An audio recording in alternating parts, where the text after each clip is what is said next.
Tudo da Canção Nova em um só lugar. Canção Nova Play. Amém? Que bom que estamos de volta mais uma vez para preencher mais ainda o nosso coração do Espírito de Deus. Hoje pela manhã eu falava desse abraço do amor de Deus, da misericórdia, do perdão, da conversão, dos carismas. Mas eu não quero ficar apenas no abraço, mas eu gostaria de testemunhar esse abraço de Deus na minha vida. Eu vejo tantas pessoas se lamentando, reclamando da vida, né? Que a vida é uma porcaria, que a situação financeira da minha família não vai, que eu sou pobre, eu não tenho condições de adquirir certas coisas. Fica se lamentando pelo fato de não ter conseguido algo na vida e culpa toda a sua família, culpa todos os seus descendentes muitas vezes. E fica se lamentando, chorando, choramingando, assim vai. E eu quero dizer a você, minha irmã, meu irmão, sabe que aquele que fez a experiência de Deus, independente das suas condições financeiras, independente da sua vida, Ele sempre vai dar a volta por cima. E dá mesmo, porque Deus, Ele não desampara aqueles que confiam nele. Por isso que nós devemos apostar a nossa vida no Senhor, Ele como sendo o primeiro Senhor da nossa vida, da minha história. Ele é o Senhor das minhas dificuldades, das minhas alegrias, independente dessas condições que eu esteja vivendo. E dar a volta por cima é confiar plenamente naquilo que Maria diz: fazei tudo o que Ele vos disser. E o que o Senhor quer de você? Ele quer a sua felicidade, mas não a felicidade que brota do ter, mas a felicidade que brota do ser. Ele quer a sua felicidade. Então justamente é a partir daí que eu quero dizer a você, gente, vale a pena viver, vale a pena você acreditar e vale a pena você até mesmo crer e apostar no Senhor. Né? Você olha hoje para mim, um padre jovem, né, bonito, né, porque eu sou bonito, porque eu sou filho de Deus, né? Então logo eu sou bonito, né? Simpático, sorridente, alegre, feliz. Então você olha para mim, você deve estar pensando assim: pô, esse padre teve uma sorte, né? Se nós formos olhar, sabe, a nível de superstição, pô, esse padre teve uma sorte na vida. Não vou dizer a você que eu tive sorte, mas eu tive a graça de Deus, porque eu confiei nessa graça. E graça não é sorte. Graça não é sorte. Graça é quando você crê e Deus, Ele derrama essa graça de forma inesgotável. Ave cheia de graça, o Senhor é contigo. E é a grande verdade. Então, meus amados, para eu chegar ao que eu sou hoje, eu precisei trilhar caminhos difíceis, muitas vezes de tristeza, mas de alegria. Mas a minha fé, a minha confiança estava sempre no Senhor. Então vejamos, eu nasci em 1961, eu tenho 39 anos, jovem, né? 39 anos, eu fiz agora em maio. Claro que eu nasci de uma mãe, todo mundo sabe disso. Mas veja bem que eu nasci de uma mãe, mas eu não tive a graça de conhecer aquela que me gerou. Aí é que está. Eu não tive a graça de conhecer também aquele que me gerou, que é o meu pai. Eu tive a graça de Deus um pouco diferente da sua. Deus não me deu essa graça, mas Ele me deu uma outra graça. Aos 3 meses de vida, eu fui entregue a um orfanato. Lá fui eu. Eu fui entregue. Eu fui entregue nas mãos das irmãs da caridade, né, que são as irmãs vicentinas. Foram elas que cuidaram de mim, né, mas que me receberam de braços abertos. E lá eu vivi a minha infância. Eram tantas crianças. Nós éramos em 300 e poucas crianças. Foi lá que eu vivi. Engraçado é que eu vivia nesse meio, mas eu não sabia o que era tristeza.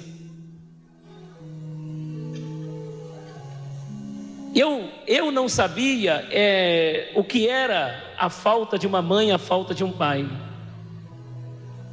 Eu não sabia, sabe, o que era a falta de uma família, né, de irmãos.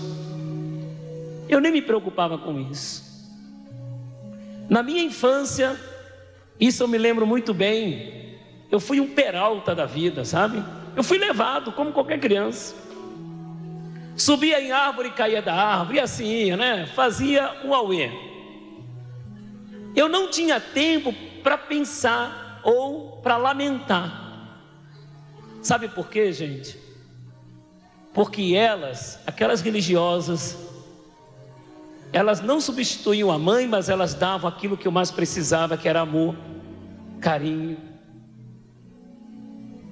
Então isso fazia com que eu não percebesse essa falta da mãe e do pai. Fui crescendo. Eu me lembro que aos 7 anos, isso eu nunca mais esqueci, foi que uma religiosa veio e me trouxe um papel, quer dizer, um cartãozinho. E lá estava o meu nome, o nome da minha mãe, Jocelina do Carmo Gonçalves. E estava o nome, ou seja, não tinha o nome do pai. Só isso. E eu perguntei: quem é essa mulher? Essa é sua mãe? Aos 7 anos que eu fui saber o nome da minha mãe. Tudo bem, mas isso não abalou o meu coração não, sabe? Agora, claro, como qualquer criança, qualquer adolescente, qualquer jovem, ele sempre vai imaginar: como será que ela é? Como será? Como será que é minha mãe? Como será? Então eu ficava imaginando, claro, mas a partir de mim, ela deve ser morena, baixa, um pouquinho gordinha talvez, cabelo crespo. Então eu tinha, sabe, a visão da minha mãe dentro de mim, dentro do meu coração. Eu fui crescendo com isso dentro de mim, fui crescendo. E eu me lembro, né, que na adolescência, aos meus 13, 14 anos, foi a primeira vez que eu senti aquela saudade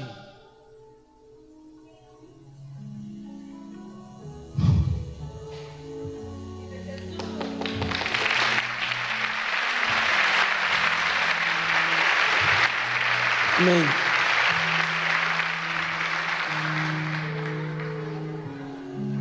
Eu senti aquela saudade de ter uma família.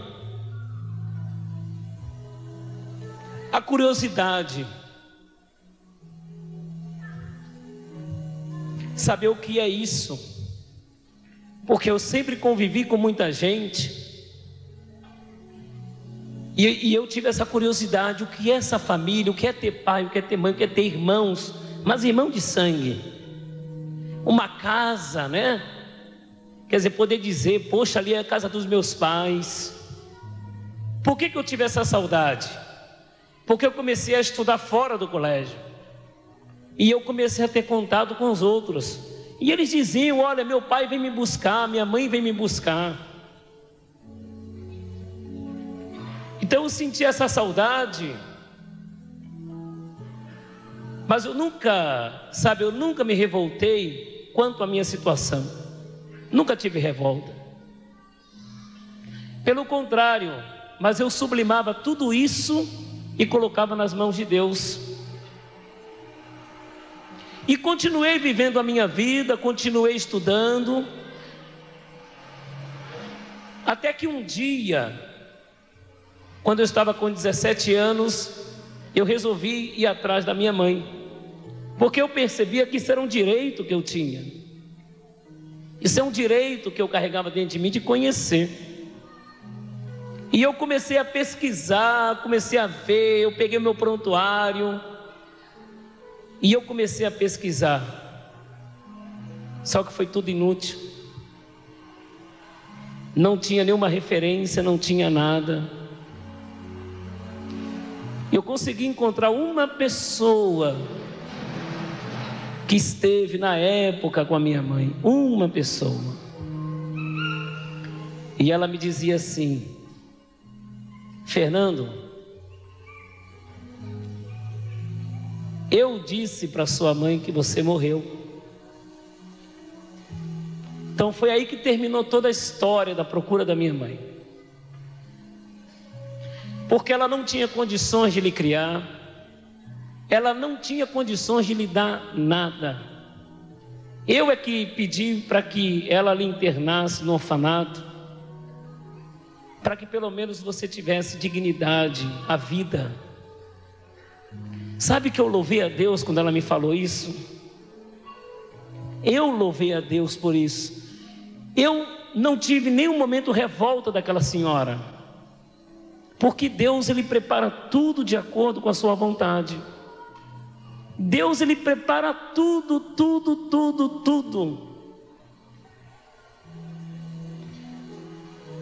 E quando eu comecei a ler a palavra de Deus, eu peguei o livro do profeta Jeremias, no capítulo 1, no versículo 4. Antes que tu nasceste, eu já te conhecia, eu já te consagrei.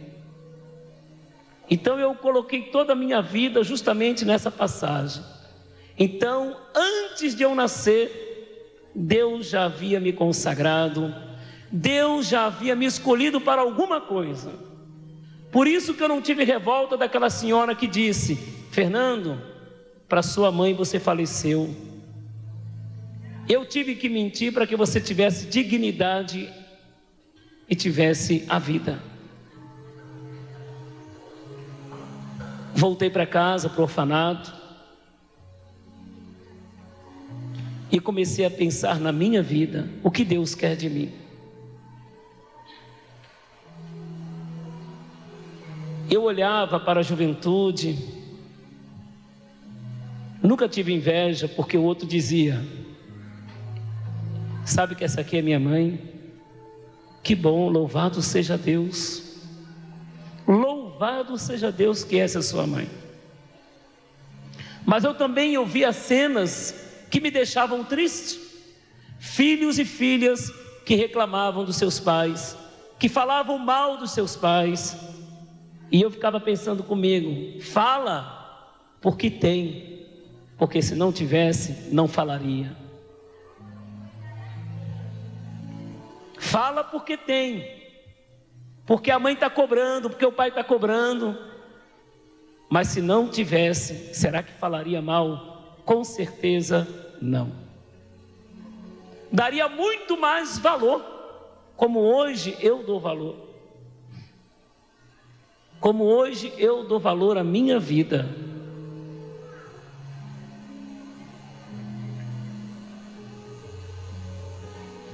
E chegou uma época em que o orfanato passou o metrô no meio do colégio e nós tivemos que ir para a Funabem. Eu fui aluno da Funabem. Eu fiquei 1 ano e fugi de lá. Por quê? Porque lá não era o meu lugar. Porque eu não sou bandido, Porque eu não sou assaltante, eu não sou assassino, eu não sou nada. Por que eu estou fazendo aqui? É porque as irmãs, elas não tinham aonde colocar a gente, porque o metrô passou no meio do colégio. E eu fiquei 1 ano naquele colégio, mas eu tive que fugir de lá. Aí vem, né? Para onde vou? Não tem ninguém. Eu não tenho tia, não tenho tio, não tenho irmão, não tenho sogra, não tenho nada. Para onde vou? E justamente Deus, Ele me conduziu a um lugar, aonde neste lugar eu encontrei uma senhora que era inspetora do colégio aonde eu estudava. E essa senhora, quando ela olhou para mim, ela disse: Fernando, você quer ir lá para casa? Ela percebeu que eu estava perdido, zanzando pela rua, e ela me levou para a casa dela. Foi a primeira vez que eu entrei assim numa casa e senti como é bom ter família. Foi a primeira vez. Eu entrei lá naquela casa e eu disse: daqui eu não saio mais, eu vou ficar aqui, eu não quero mais voltar para lá. Mas você precisa voltar. Eu não quero mais voltar, eu quero ficar aqui. E de fato não voltei mais. Não voltei. Lá eu terminei meus estudos. Foi a primeira vez que eu pude dizer: minha mãe, meu pai, né? Que já que eles me adotaram numa situação um pouco desagradável, então eu tive que dizer minha mãe e meu pai, porque eles me acolheram. Foi lá que eu comecei a entender o mundo aqui fora, porque no orfanato a gente não sabe o que é drogas, essas coisas todas, né? Por quê? Porque as irmãs são diferentes, elas falam de amor, elas dão palmada também quando precisa, mas essa vida aqui fora eu comecei a entender quando eu estava com 18 anos, que eu fui conhecer essas porcarias que o mundo até hoje cultiva, não sei porquê. Mas eu nunca me envolvi com nada disso. Nunca. Eu tinha algo dentro de mim que era muito mais forte, que era o lado religioso. Esse meu lado religioso eu nunca deixei de lado, mesmo nos momentos de perigo. Mesmo nesses momentos de perigo eu nunca deixei de lado. Pelo contrário, eu sempre cultivei esse lado religioso. Sempre. E eu costumo dizer: se eu faltei uma missa na minha vida, uma missa dominical, é muito.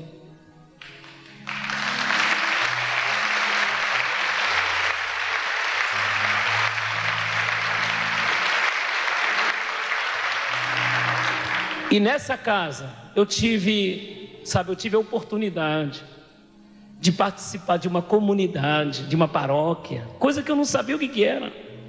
Aos 18 anos, gente, que eu fui saber o que é uma paróquia, grupo de jovens, grupo de crisma, sabe? Toda essa convivência que hoje você vive, sabe? Mas eu fui ter tudo isso aos 18 anos. Quem olha pensa que eu vim lá do interior. Não, eu morava na cidade, gente, no centro do Rio de Janeiro. Mas aos 18 anos é que eu fui saber o que era uma paróquia, o que era um grupo de jovens.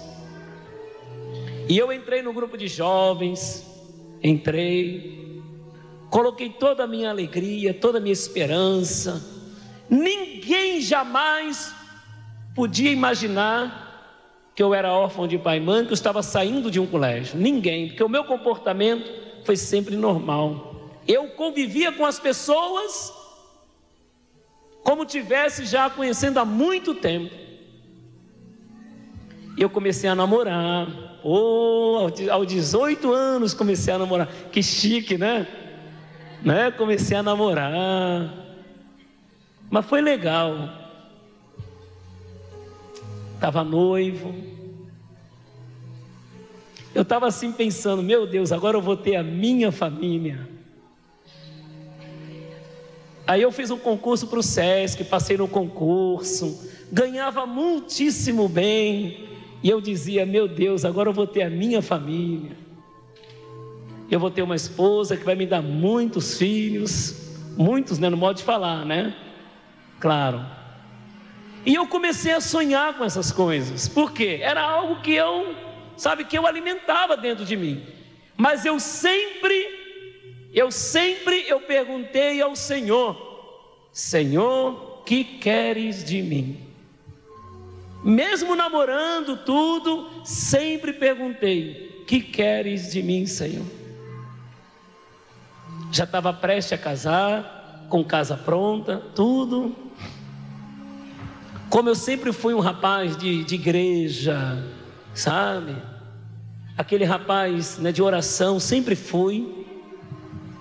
Um dia, eu entrei numa crise tão grande. Uma crise de casamento e vida sacerdotal. Veja bem, gente, eu sonhava com a família, ter os meus filhos, poder ouvir alguém me chamar de pai, né? Pô, esse é meu paizão, ó, que legal, ó. Ter esse prazer de ouvir alguém falar isso para mim. E eu entrei nessa crise: meu Deus, que queres de mim, Senhor? E essa chama do sacerdócio começou, sabe, a fluir dentro de mim, fluir. E eu preocupado, o que dizer para minha noiva? Será que ela vai aceitar isso? Depois de tudo pronto? Mas eu vou ter que dizer: eu quero ser padre, pronto, não quero mais casar, quero ser padre. E os filhos que você sonhava? E a família que você sonhava? E aonde fica tudo isso? Não era isso que você mais queria? De fato era.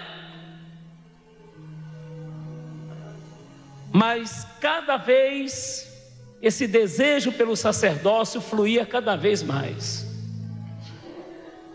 Eu não tinha mais controle sobre mim, porque Deus me dizia: eu quero você, meu filho, eu quero você. E eu não entendia: meu Deus, eu quero casar, eu quero ter uma família, Não, eu quero você. Foi aí que eu comecei a rezar e comecei a perceber: espera aí, Deus me chama para o sacerdócio, por quê? Qual é o maior desejo que eu tinha desde garoto, da minha adolescência, minha juventude? Era constituir uma família. Era esse desejo que eu tinha. Mas aí, na oração, veio a palavra: eu lhe darei muitos filhos, eu lhe darei muitas famílias.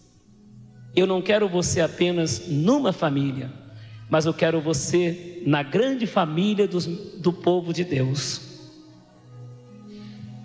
Você vai gerar filhos, não biologicamente, mas você vai gerar filhos no seu ministério sacerdotal.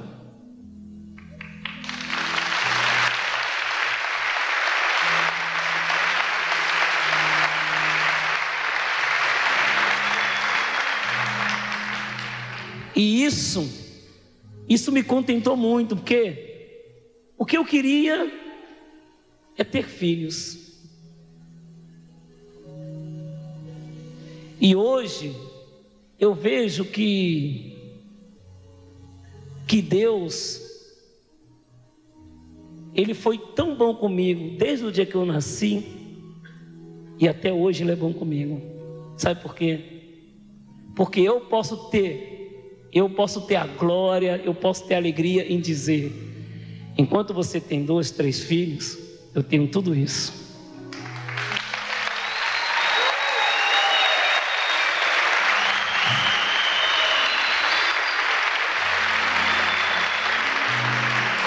Porque dizer que padre não gera filhos, gera. Padre gera filhos quando ele ama o seu sacerdócio, quando ele vive esse ministério de forma radical, quando ele se entrega e faz do seu serviço um serviço de Deus. Então ele gera filho, e muitos filhos. E hoje, ser padre para mim é uma questão de muito amor. Eu nunca culpei a Deus pelo fato de não ter essa minha mãe, Jocelina do Carmo Gonçalves. Eu nunca disse: Senhor, por que tiraste de mim aquela que me gerou? Mas eu digo: Senhor, muito obrigado. Muito obrigado, não pelo fato de não conhecer a minha mãe, mas eu fico a pensar comigo: será, se eu estivesse hoje com a minha mãe, será que eu seria o que eu sou hoje? Ninguém sabe. Por isso que eu não posso me lamentar, gente. Eu não posso me lamentar da minha vida, do meu passado. Gente, se hoje eu sou o que sou, eu louvo ao meu passado. Eu louvo toda a educação que eu tive. Eu abracei isso com fé, com alegria. Eu abracei. E eu não me arrependo. Se tivesse que começar tudo de novo, eu começaria. Porque vale a pena, gente. Vale a pena. Vale a pena você ouvir o chamado e dizer: eis-me aqui, Senhor. Vocês perceberam que na parte da manhã, no finalzinho, quando eu dizia: tudo te entreguei, nada me restou, tudo me pediste, nada te neguei. É confiar mesmo no Senhor, gente. Eu perdi tudo na vida, eu perdi emprego, perdi tudo, mas, gente, eu ganhei muito mais além do necessário, pois a minha riqueza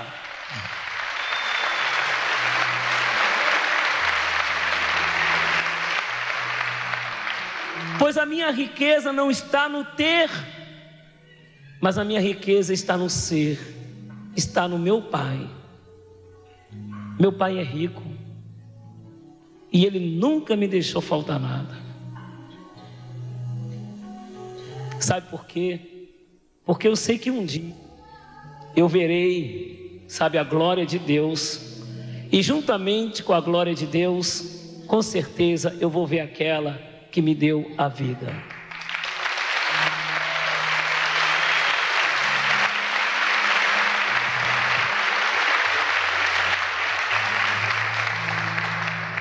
E diante desse testemunho, gente, eu quero dizer de todo o meu coração, sabe, de todo o meu coração sacerdotal para você: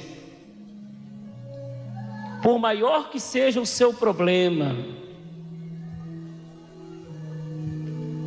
olhe para Deus,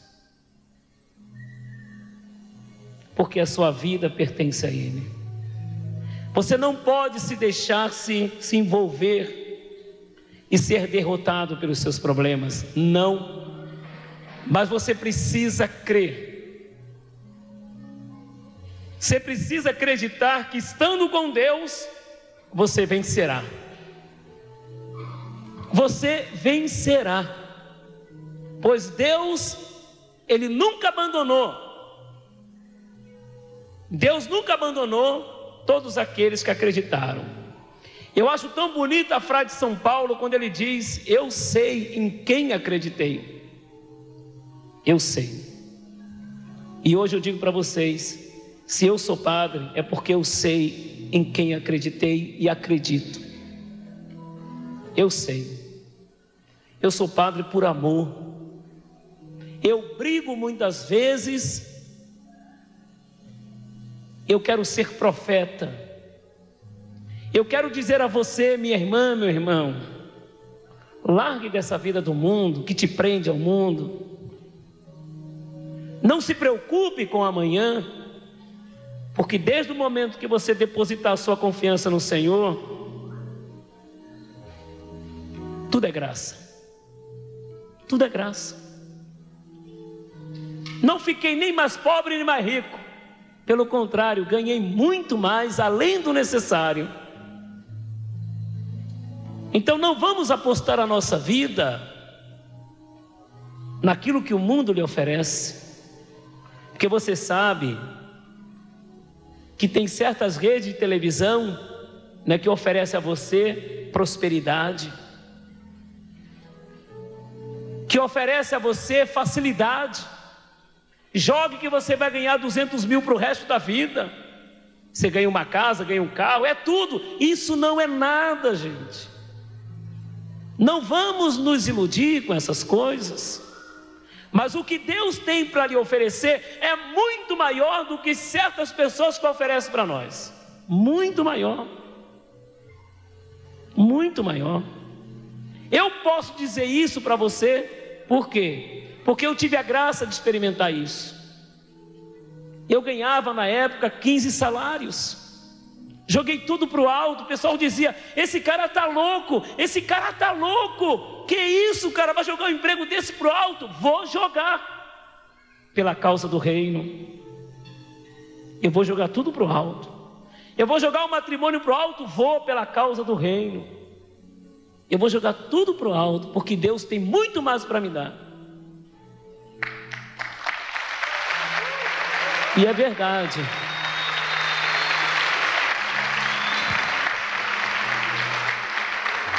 E eu abracei isso. Não quero dizer a você que de repente você fala: nossa, esse padre aí deve ser um santo em pessoa, assim, no sentido, né, de imaculado. Não, eu tenho minhas fraquezas. Eu tenho minhas limitações. Daí eu creio quando Paulo diz em Romanos 8, 26, que o Espírito vem em auxílio às nossas fraquezas. Amém. O resto é graça. Fechou. 10. Eu continuo pecador, mas não aquele pecador que se banha no pecado. Não. Eu continuo pecador, mas aquele pecador que está sempre se reconciliando com Deus. Eu me confesso a cada 15 dias. Pô, o cara deve ter bastante pecado, né? Não. Por que eu me confesso a cada 15 dias? Porque quanto mais experiência de Deus eu faço, mais eu sinto a necessidade de me confessar. Quanto mais eu rezo, mais eu sinto a necessidade de me confessar. Porque antes eu tinha medo, eu tinha vergonha de me prostrar diante de um sacerdote e dizer: eu fiz isso, eu fiz aquilo, eu fiz... Hoje não. Hoje eu vejo como o maior dom de Deus poder sair daquele momento, sair após a confissão com o coração totalmente restaurado. Porque o Senhor Jesus, Ele não quer fazer uma reforma no seu coração, mas Ele quer restaurar o seu coração.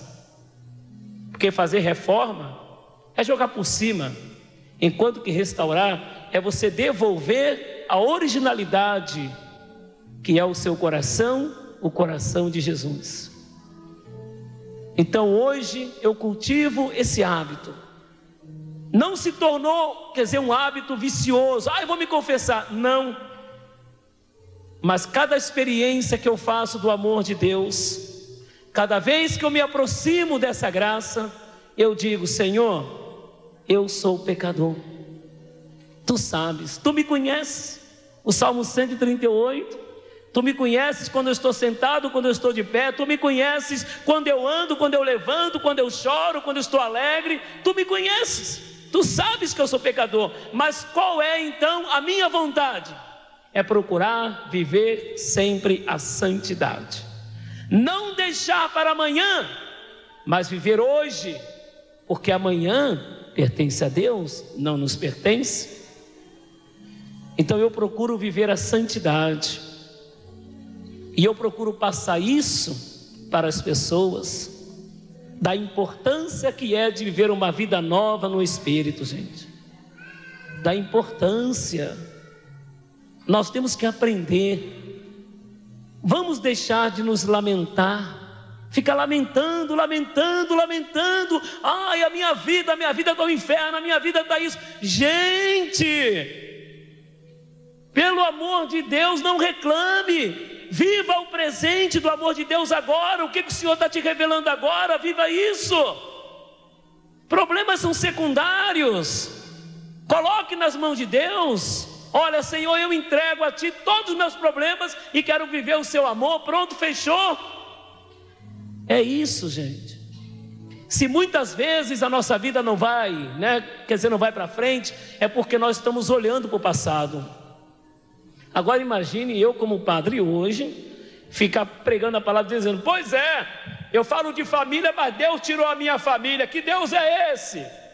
Pô, que isso? Eu tenho que falar de família e dizer: é um dom de Deus, é uma alegria de Deus. Eu tenho que dizer isso. Eu não posso ficar falando: olha, gente, eu nem falo de família porque eu não sou digno de falar de família, porque Deus não me deu uma família. Espera aí, e vocês? O que vocês estão fazendo aí? Porque vocês são minha família. Vocês que Deus me deu. Deus deu você para mim. E é a partir dessa alegria que você hoje manifesta a Deus, é que eu posso dizer: gente, quer dizer, a família é uma bênção. Eu não saí lá do orfanato para o sacerdócio, mas Deus me deu essa graça de me colocar numa família para daí sair para o sacerdócio. Que bênção, gente. Então hoje eu quero dizer também a você, meu jovem, minha jovem, vale a pena você dizer assim: sim, eis-me aqui. Eu estava ouvindo hoje, na parte da manhã, o Dunga com o Padre Jonas falando, da alegria dessa vida consagrada, tudo isso. Gente, é 10. Não é um peso ser padre, como também não é um peso ser um leigo consagrado, gente. Eu não vou ser padre porque o padre não pode casar. Quem disse que o padre não pode casar? Eu sou casado.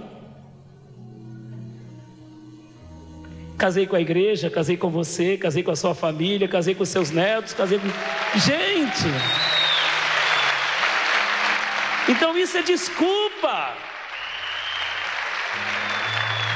Isso é desculpa, gente, porque o casamento não se resume apenas só no homem, só na mulher. Não, gente. Quando você doa a sua vida em prol do reino de Deus, você está assumindo uma aliança, um compromisso. Por isso que eu uso essa aliança aqui, com uma cruz no meio, para dizer: eu fiz uma aliança com Deus de servir o Senhor Jesus até o fim da minha vida. Doa quem doer. Acabou.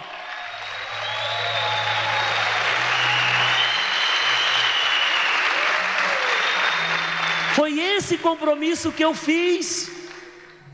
E eu não estou aqui à toa. Eu não estou aqui à toa. Mas eu estou aqui justamente para falar tudo isso para você.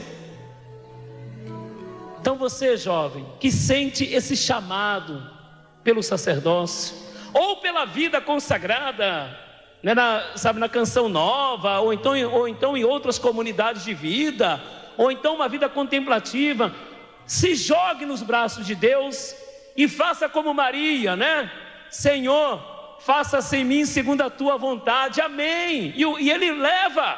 É o Espírito que vai conduzir você. Deixa que o Espírito lhe conduza. Basta que você diga: eis-me aqui. Deus faz a obra. Não se preocupe com o que você vai deixar lá atrás.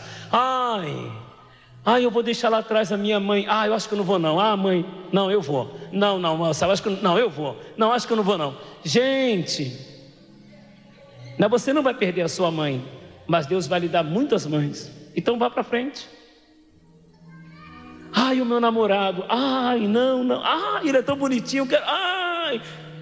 Gente, meus amados, se Deus chama, não tenha medo de dizer sim. Não tenha medo de dizer sim. Não tenha medo. Vale a pena, gente. Você olha essa moçada aí da Canção Nova, essa meninada Canção Nova, Shalom, da Arca da Aliança. Você olha, meu Deus, por acaso você algum dia já viu o Dunga aqui? O Senhor é Rei, o Senhor é meu pastor e Rei, o Senhor está no céu, o Senhor está no mar. Por acaso você já viu isso? Quer dizer, você já viu o Laércio assim? Pô, sempre vocês estão vendo o quê? A alegria, a confiança, a convicção de ser o que é. Não ter vergonha de dizer, eu sou consagrado. E manifesta isso na palavra, no cântico, nos gestos. Por quê? É pela alegria que nós vamos conquistar o seu coração. Mas a alegria do Senhor.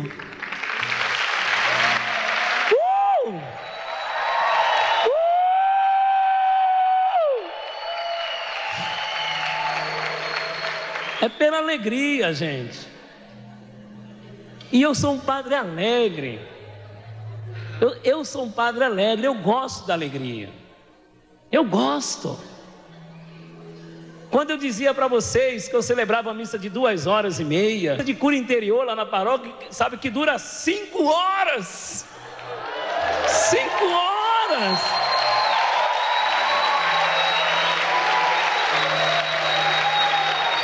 Gente, é fazer com alegria. Você celebra com alegria, com satisfação. Por quê? Porque você está vendo o próprio Jesus ali presente, encarnado. Então você faz tudo com alegria. Nada é um peso. Nada é um peso. Tudo é graça. E digo, jovem,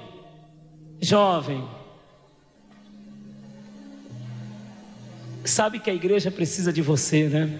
Você sabe disso. A igreja precisa do seu sim. Não digo só para o sacerdócio, não, mas para que você sirva e faça acontecer o reino de Deus na sua comunidade, na sua casa, aonde você estiver, né? Que você seja esse reflexo de Deus, aonde você estiver. Então não tenham medo de dizer, sim, eu aceito ser diferente. Eu aceito ser um jovem diferente. Diga o seu sim. Você pode até casar, não importa, mas que você viva o seu sim a cada dia de sua vida. Mas viva com entusiasmo, pois o evangelho se prega com entusiasmo. Ninguém vai pregar o evangelho com tristeza, porque se começar a pregar com tristeza, vocês vão dar as costas e vão embora. Agora imagine se eu chegasse aqui agora, Jesus te ama vocês, tá bom? Ele ama vocês, né? Ele ama, vocês sabem disso, né? Vocês sabem disso, Ele ama vocês. Pô, vocês vão dizer, pô, esse cara aí não tá com nada, pô, o que é? Vou embora, pô, tchau, até logo, vou sair dessa, tchau. Agora, quando você fala com alegria, com sorriso, fala com autoridade, com convicção, eu creio naquilo que eu sou, eu creio naquilo que eu faço, eu vibro por aquilo que eu sou, vale a pena ser padre. Aí chega, padre, pô, eu olhando para o senhor, eu tinha vontade de ser padre, que bom, 10, vai lá, cara, vamos lá. Pô, padre, eu queria ser religiosa, pô, para viver essa alegria do Senhor. 10, vai lá, manda bala, minha filha, manda bala, acabou. O resto é graça, gente. E vou dizer mais, gente. Não pense vocês, mas eu não tenho jeito para ser padre, eu sou meio doido, né? Mas se nós começarmos a analisar, né, todo o chamado de Jesus, os santos, né, que a igreja hoje tem, quer dizer, canonizado, você vai ver que a maioria dessas pessoas, se fosse no tempo de hoje, seriam consideradas desequilibradas. Deus, ou seja, o Cristo, né? Ele chamou justamente os mais desequilibrados para fazer parte do seu grupo. Pedro chamou Mateus, que era ladrão, quer dizer, cobrava imposto. Chamou tanta gente, né? Chamou Madalena. E eu fico pensando, meu Deus, o Senhor me chamou porque eu era totalmente desequilibrado. Mas Deus me chamou para o sacerdócio com todo o meu desequilíbrio. Não no sentido, quer dizer, doença, nada disso. Mas essa alegria, né, que extravasa em mim, essa, sabe, inquietação que eu tenho pelo reino de Deus, essa vontade de trabalhar, essa vontade de lutar, foi Ele que deu, quer dizer, foi assim que Deus me chamou. Eu sou o que eu sou, eu não posso mudar a minha personalidade, o meu jeito de ser, porque eu entrei no seminário, quer dizer, porque eu entrei no convento, não posso mudar.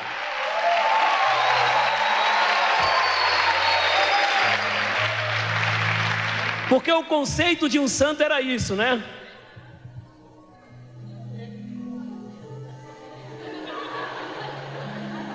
O conceito de um santo era a piedade.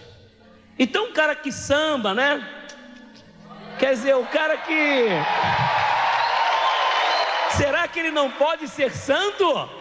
Claro que pode. Eu sambo para Jesus, eu danço para Jesus, eu louvo para Jesus, eu grito yes para Jesus. Pô, pode ou não pode? Pode, gente, claro que pode.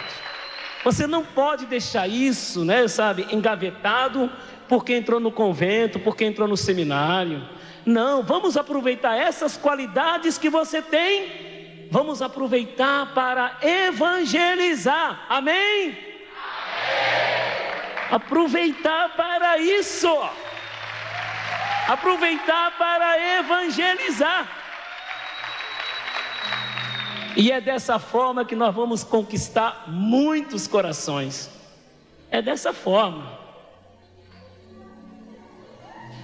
E o caminho é por aí, gente. Hoje você conheceu um pouco da minha história, né? Você nem sabia quem eu era. Mesmo você que está aí me vendo, você nem sabia. Padre Fernando, sabe que eu entrei na internet, sabe, mas no chat da Canção Nova, e eu comecei a conversar com o pessoal, né?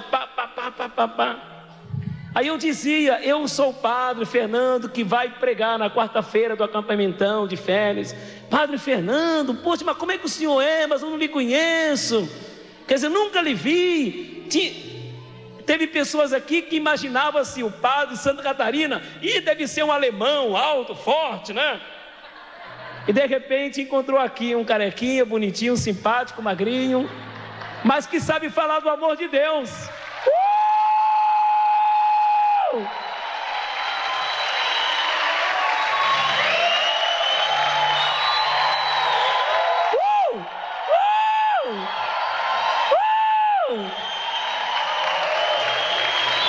Por que eu digo isso? Porque a força do homem não está no físico, mas está na vida de oração. É isso aí. A força do homem está na vida de oração, está na espiritualidade. Está na espiritualidade, não está no físico. Pô, padre, imaginava o senhor diferente, né? Santa Catarina, alemão, alto. Estou aqui. Feliz, realizado, contente, né? Feliz com o sacerdócio, feliz com o povo da minha paróquia, né? Barra Velha, feliz, está ali o povão, ó. Viu, ó? Vieram marcar presença. Então, gente, o nosso caminho é esse. Não tenham medo de dizer sim. Não tenham medo. Então você que hoje está aqui, sabe, alguns já vieram até conversar comigo. Então eu digo a você, não tenha medo. Pode dizer sim. Se você tem esse desejo de ser padre, de ser uma leiga consagrada, de ser uma religiosa, não tenham medo, gente. Você não vai ficar mais pobre não, pode ficar tranquilo. Você vai ficar muito rico. Eu sou rico. Vocês sabiam disso? Eu sou dono disso tudo aqui, ó. Eu sou dono de tudo que você vê, eu sou dono. Eu sou rico, gente. Porque meu pai é rico. E ele é dono de tudo. Não é verdade? Não é verdade?